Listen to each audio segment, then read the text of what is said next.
एक लड़के की विचित्र लव स्टोरी। एक अमीर लड़का था। उसे एक गरीब किसान की लड़की से प्यार हो गया। लड़की सुंदर होने के साथ साथ काफी समझदार थी।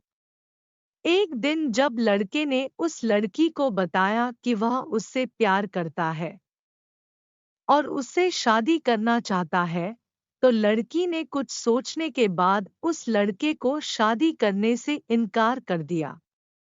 क्योंकि वह गरीब परिवार से रिश्ता रखती थी। लेकिन कुछ समय बाद जब ये बात उस लड़के को पता चली, तो उसने लड़की के माता-पिता से बात की और उस लड़की को समझाया।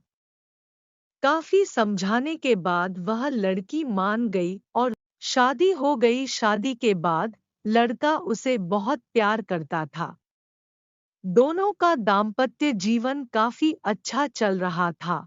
लेकिन कुछ महीनों बाद लड़की को चर्मरोग हो गया, जिसके कारण उसकी खूबसूरती ढलने लगी।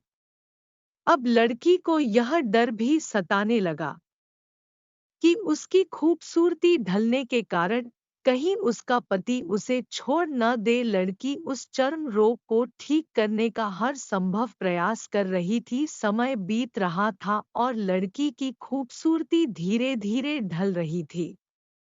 एक दिन वह लड़का एक काम से दूसरे शहर गया।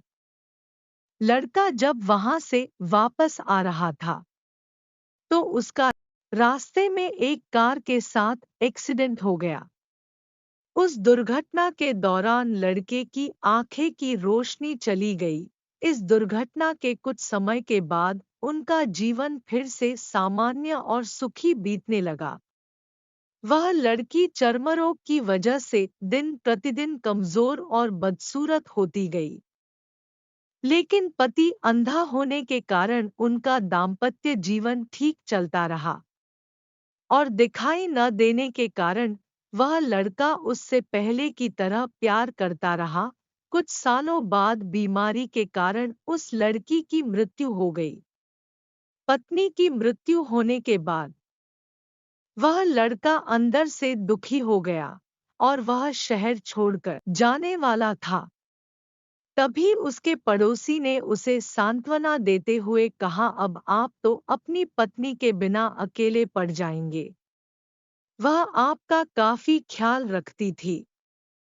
अब आपका जीवन अंधकार में कैसे व्यतीत होगा। तब उस लड़के ने अपने पड़ोसी की ओर देखा और गहरी सांस लेते हुए कहा, मैं कभी अंधा था ही नहीं, लेकिन मैं यह सोचकर अंधे होने का नाटक करता रहा कि कहीं मेरी पत्नी को उसकी बीमारी और बदसूरती के कारण यह ना लगे कि मैं उससे प्यार नहीं करता।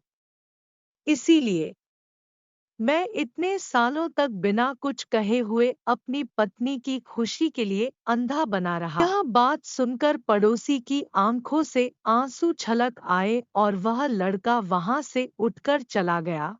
शिक्षा, अगर आप जीवन भर खुश रहना चाहते हैं, तो आप लोगों की कमियों की तरफ ही नहीं, उनकी खूबियों की तरफ भी गौर करिए। आपका जीवन आसान हो जाएगा।